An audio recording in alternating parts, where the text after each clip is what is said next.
Hello everyone, today I'll show you how to change a PDF file page printing size and margin. This is my PDF file and print this PDF file. Select file option and select print option. And this printing setup option, first select a Foxit PDF Editor printer.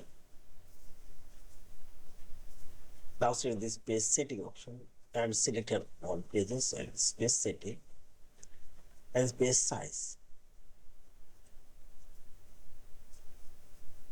I make it 4